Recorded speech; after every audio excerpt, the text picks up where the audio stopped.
This morning, we have the latest developments after the deadly attack on an ICE detention facility in Dallas, Texas. And thanks for joining us. I'm Jan Jeffcoat. It is Thursday, September 25th. Authorities say a gunman shot and killed one of the detainees and critically injured two others before killing himself. Police say the gunman used a rifle and opened fire from a rooftop. Authorities sent out this picture of his bullet magazine with anti-ICE written onto one of the casings you can see there. Mark Boyle joining us from the live desk with more on this. What are we learning about the victims and the suspect this morning, Mark? We're learning more information from leaders this morning, Jan. The FBI still in the early stages of this investigation, but new insights, new pictures being released. 3 ICE detainees were shot during the attack. One of them died. 2 others are still in critical condition this morning. We just checked on that. No ICE officers hurt in any of this. Now, investigators have identified the suspect, Joshua John. Josh was 29 years old. He killed himself in all of this. This was a mugshot released from a crime that he committed several years ago. FBI Director Kash Patel posting some pictures on social media. This is from the scene. One of the casing right there says anti-ICE on it. And the FBI says this attack was targeted and the violence has got to stop. Some of them appear to be acting independently.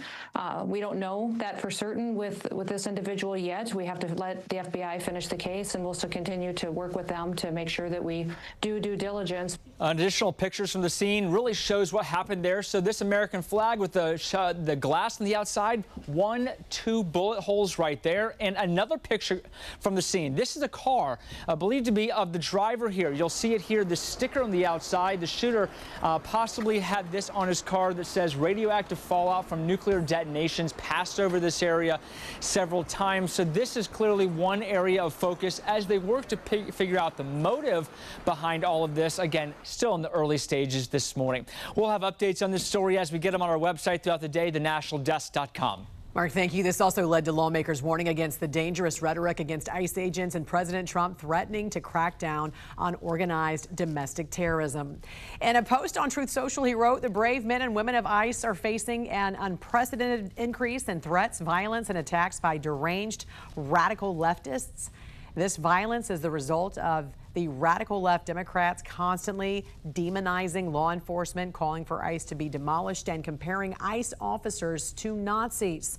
The continuing violence from radical left terrorists in the aftermath of Charlie Kirk's assassination must be stopped. We have already declared Antifa a terrorist organization, and I will be signing an executive order this week to dismantle these domestic terrorism networks." DHS says the deadly shooting in Texas marks the latest example of anti-ICE attacks escalating across the country, with some of the most high-profile cases in Texas. This is the 3rd shooting in Texas directed at ICE or CBP. This must stop.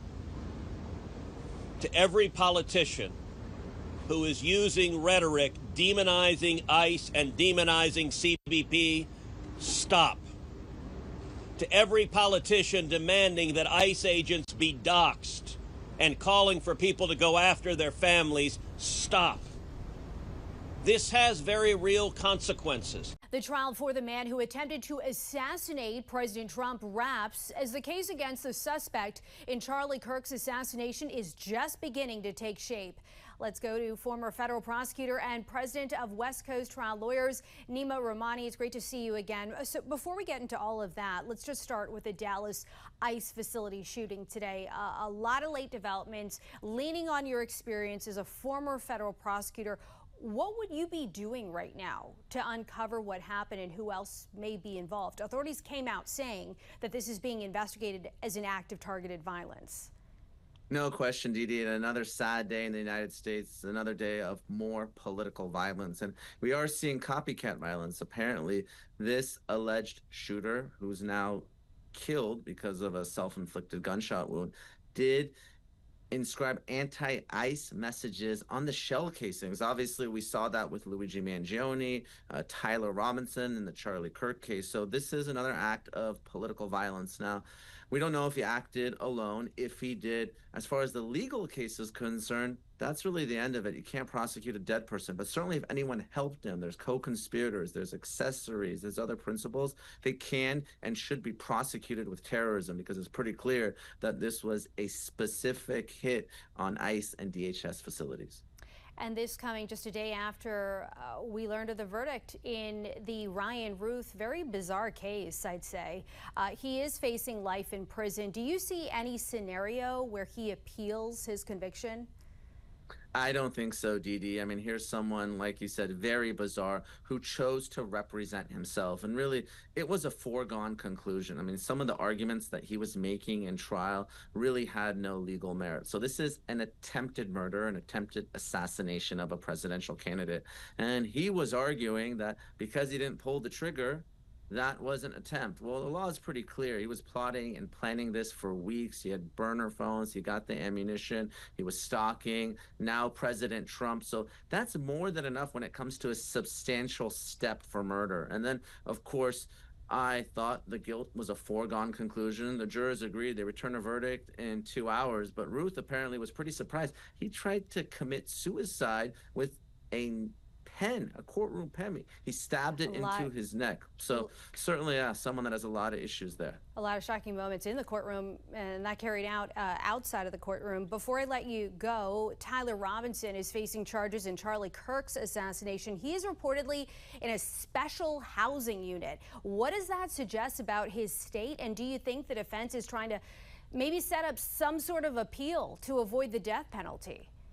Didi, yeah, we call it the SHU, the special housing unit, when someone is a danger to themselves and others. And he reportedly also threatened to commit suicide rather than turn himself in. So I think what the defense is going to do in this particular case is try to argue some sort of mitigation to save his life. There's plenty of evidence that he was the killer. Again, his DNA on the rifle and the towel. Obviously, we've all seen the surveillance videos and the videos of the assassination itself, one of the most disturbing I've ever seen. There's admissions on Discord, confessions to family members. So Tyler Robinson is the guy. The only question is he going to spend the rest of his life in Utah State Prison, or is he going to get the death penalty? So I think the defense is going to lean into that mitigation to try to save his life, Didi. That's really all they got. A lot of questions about that, and he's reportedly back in court on Monday. Nima Rahmani, thank you so much for joining us tonight on the National News Desk. Of course, Didi, talk soon. Chaotic scenes out of Eugene, Oregon here last night. Federal law enforcement officers pepper sprayed and arrested several anti-ICE protesters who surrounded that federal building you see here. It houses immigration offices. Officials now say many of the protesters traveled there from Portland, Oregon. As you see in that video provided here, they were wearing black masks and helmets. They banged on the glass doors repeatedly of the building and threw objects at federal agents. Now, our station on the ground there, KVAL, spoke to some of the protesters who claim they are demonstrating against so-called silent deportations. They say that's when undocumented immigrants are arrested during routine immigration check-ins. It makes the tactics a little bit stronger, and it makes the thing that we're doing is really in the line with Dr. King of we're being out here, we're being peaceful, we're antagonizing them, and then they come out and they use a bunch of force on us. Now, some of those protesters claim that they will soon set up an encampment in that city, similar to what one we're seeing outside of ICE offices in Portland. Eugene's police department now saying they will continue to monitor that federal building. This is the National News Desk, America's News Now. Good evening, and thank you for being here. Good evening. I'm Dee Dee Gatton. We begin with the two people that are in critical condition after a deadly shooting at an ICE facility in Dallas, Texas. The FBI now investigating it as an act of targeted violence. We begin with team coverage. Kayla Gaskins digs deeper into the growing trend of political violence plaguing America. Jeff Harris breaks down the heightened violence towards ICE agents. But first, we go to Ryan Smith at the Live Desk with what we are learning, Ryan, tonight about that investigation in Texas. And Dee Dee, of course, we start off live tonight with this live look right here behind me over the city of Dallas, Texas. That is where investigators say that sniper this morning perched from a nearby rooftop fired directly at an ICE field office in what DHS officials are now calling an attack on ICE law enforcement. Now, no officers or agents were hurt this morning, but one detainee was killed.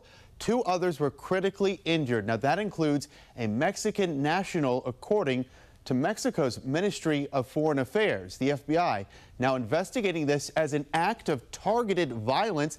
Take a close look right here at this picture on your screen. One of the rounds recovered today is engraved with the phrase anti-ICE.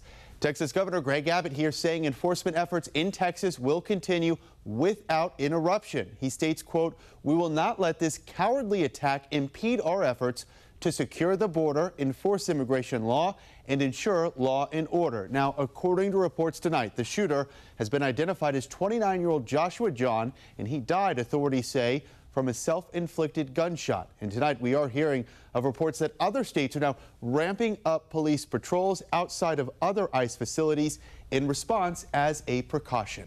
And continuing coverage, authorities say that ICE facility is generally used to process detainees before they're transferred to a detention center. The facility contains up to 4 holding cells, which can hold up to 100 people. ICE says the facility typically averages a couple dozen detainees at a time. I'm national correspondent Kayla Gaskins in Washington. A deadly attack at an ICE facility in Dallas, Texas leaves at least 1 dead and 2 others injured. Just before 7 a.m. Wednesday, a gunman opened fire at an ICE detention facility in Dallas. FBI Director Kash Patel releasing initial evidence pointing to a potential political motive by the shooter. Unspent shell casings engraved with the phrase anti-ICE. This is just the most recent example of this type of attack. It comes as the Center for Strategic and International Studies prepares to release an analysis where they found for the first time in more than 30 years, political violence by the far left has surpassed attacks by the far right. We spoke with one of the authors, Dan Byman. The agenda of President Trump has caused tremendous outrage among many people on the extreme left. Other examples of recent left-wing violence include the assassination of political activist Charlie Kirk, the assassination of United Healthcare CEO Brian Thompson, the 2 attempted assassinations of President Donald Trump, first in Butler, Pennsylvania, then again at his golf course in West Palm Beach, Florida, and the shooting of a Texas police officer at an ICE facility in Alvarado, Texas. His policies regarding immigration and the LGBTQ community, among others, are important issues for this community. While the violence from the right has decreased dramatically, it hasn't disappeared. In June, an alleged assassin killed Minnesota state lawmaker Melissa Hortman and her husband. Political violence has gotten out of control in this country. If you want to stop political violence, stop attacking our law enforcement as the Gestapo. If you want to stop political violence, stop telling your supporters that everybody who disagrees with you is a Nazi. If you want to stop political violence, look in the mirror. That's the way that we stop political violence in this country, and we've got to do it. The recent political violence comes amid an exponential increase in threats against public officials, including local lawmakers, judges, and even members of Congress. In Washington, I'm Kayla Gaskins. Violence is wrong. Politically motivated violence is wrong. This must stop. To every politician who is using rhetoric demonizing ICE and demonizing CBP, stop. To every politician demanding that ICE agents be doxxed and calling for people to go after their families, stop. This has very real consequences. Look, in America, we disagree. That's fine. That's the democratic process. But your political opponents are not Nazis. Senator Ted Cruz, they're not mincing words. The shooting in Texas today marking the latest example of anti-ICE attacks escalating across our nation. From opening fire at ICE facilities to hitting officers with cars, the increase in assaults continues to skyrocket. The National News Desk, Jeff Harris, joins us, and you've been looking into the numbers tonight, specifically attacks against ICE officers and ICE facilities. Jeff, what did you find? So back in June, the Department of Homeland Security reported its first significant surge in assaults on ICE officers, a 500% increase. But now 90 days later, that number has doubled. DHS reporting as of September, assaults increased over 1,000%.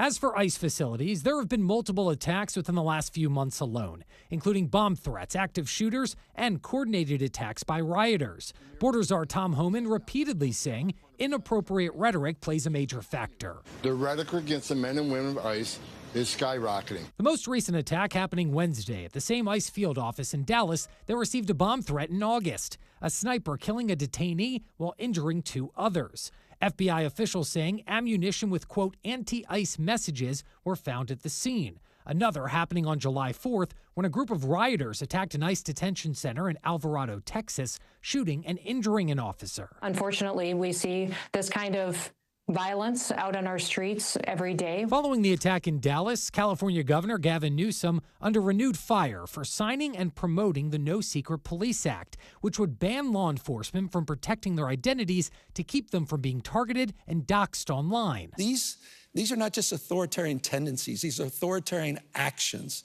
by an authoritarian government. Less than 24 hours after those comments, a spokesperson for Newsom condemning the attack in Texas, writing in part, quote, "We must continue advocating for peace and justice in times of division." Meanwhile, Vice President J.D. Vance says the attacks on law enforcement, specifically ICE, must stop, calling out rhetoric from the Democratic Party. But if your political rhetoric encourages violence against our law enforcement, you can go straight to hell.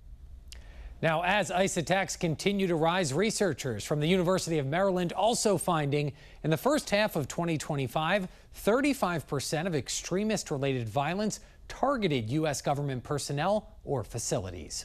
Reporting for the National News Desk, I'm Jeff Harris.